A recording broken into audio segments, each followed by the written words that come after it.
Stephen Grootes attended that briefing then earlier today and joins us live now from Luthuli House. Also got to speak to the Secretary General there, Fikile Mbalula. Stephen, when you spoke to him a little bit earlier, my key question mark here was, what does a reconfiguration really change for the party in two of the most significant and most important provinces, one would say, for the party, at least over the last 2 decades? Rabila, it's the perfect question. Reconfiguration probably means whatever the top 7 national officials of the ANC want it to mean. I say that because in the past, when the ANC's had problems with provincial leaderships, they've done badly in elections, it's usually had the option of disbanding them. And in fact, in some cases, it's actually done that. If you go deep enough into history, it's certainly done it fairly often in leagues. The fact that it is now not doing that, but also that it has taken so long to come to this decision. It's fully 8 months after the election. We've all known what the result of the election in KwaZulu-Natal and Gauteng has been for a very long time now, Arabile.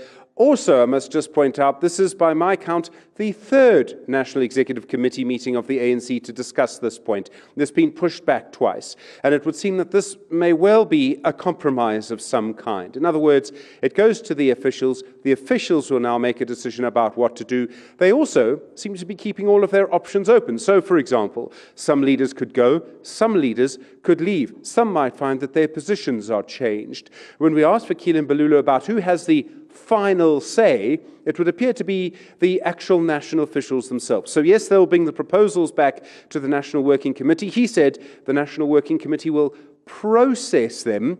I don't think, from my understanding of what he said, that means they will be able to change them in any substantive way, and then they'll go to the branches to explain to them what's happened.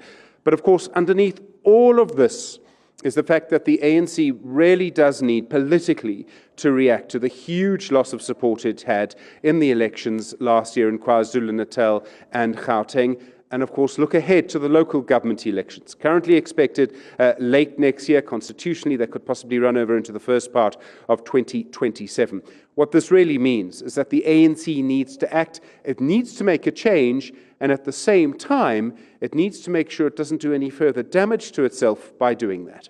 Stephen, you've covered the ANC and South Africa's political agenda for a number of times and years as well now. Does this give you a feeling that perhaps the ANC is in an existential crisis?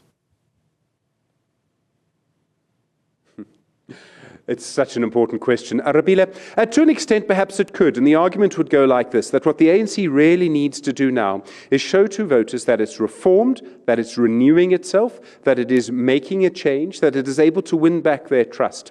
And there are a few ways it can do this. It can do this symbolically. It can act against leaders that have been accused or found to be guilty of wrongdoing. It can also do it in a very substantive way by responding to voters' concerns about their living conditions. If you look at the way most South Africans lived their lives in the last 5 years, from 2019 until the result of last year's elections, you will probably find that for the majority of South Africans, their lives are more violent, more dangerous, more difficult, and poorer than they were before that. And that is one of the reasons, surely, that the ANC did so badly.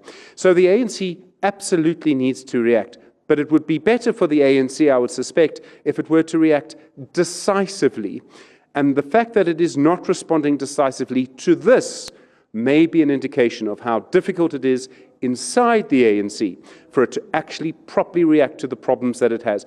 Bear in mind, if, for example, it were to act decisively, go into KwaZulu-Natal and disband the leadership there, it would clearly be worried that it would be pushing some leaders and some members of the ANC there into the arms of an awaiting MK and former President Jacob Zuma. And that is their concern. And it is very interesting, to me at least, that the ANC has not really grasped the nettle of what happened in KwaZulu-Natal. It's been honest that the Zuma factor that Jacob Zuma was a factor. Of course he was. I think most people watching this will accept that. The question, of course, is whether people in the ANC were helping him. And there's been suspicion, no proof, I must just say, but the ANC may be very concerned about being seen to act too far, to go too far in disbanding the ANC's leadership in KwaZulu-Natal and thus provoking some kind of response. And this maybe gets you to the phrase you used, an existential crisis for the ANC. I have 2 questions, Stephen, but I need to ask them, I suppose, very quickly. But one, why not some of the other provinces? KwaZulu-Natal and Gauteng, yes, being the most significant, are not the only ones, however, that the ANC suffered losses in. Why are they only changing those two and not some of the others? So I think the reason would be the scale of the loss, the significance of it, how many votes they lost. Bear in mind that in Gauteng they went from just under 50%. They had a numerical majority in the provincial legislature because of the seat allocation, but they were actually at just under 50% in 2019. They went to 35%. Which interestingly is exactly where the Gauteng ANC was in the local elections in 2021. They went to 35%, so they lost a huge number of votes. In KwaZulu-Natal, of course, they fell to 17% from having a majority. Again, if you look at the local government results, you could see this. It's the simple scale of the loss which really is leading the charge for these two leaderships to be disbanded or for action to be taken against them. Strength is always in leadership, and the buck has to stop with President Cyril Ramaphosa. What is his position and his tenure sort of looking like then? Is he still maintaining the support of the party? That's a very complicated question. For the moment, it would seem that yes, if only because very few people in the ANC really want to provoke a succession battle or a leadership battle right now.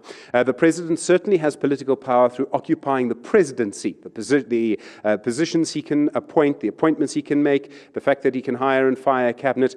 In a way, Cyril Ramaphosa's I suppose, big weapon, his A-bomb, if I can use that expression, has been what it has always been from 2017. What would happen to the ANC if he were to resign? Would it be able to elect a new leader? And I don't think the ANC is currently in a position where it could have that election just yet. And so to avoid that, people will make sure they do not act against Ramaphosa. Also, crucially, to remember that while his level of support from the public polling that we see among South Africans has fallen significantly, he can thank the Pala scandal for that. The fact is that for a large amount of the time he's been leader of the ANC, he's been more popular than the party he leads, a reminder, of course, of the ANC during the years of Nelson Mandela. And as a result, the ANC would find itself in a difficult position if he were no longer its leader. We may well find out, of course, how difficult that will be in about 4 years' time. The future of KwaZulu-Natal and Gauteng looks to be altering and changing. Stephen Grootes, thank you so much for that reporting. Brittle is certainly the word that comes to mind when one considers just how the ANC may be reacting and may be feeling in this time. We'll continue to chase and continue to unpack that story for you across the day.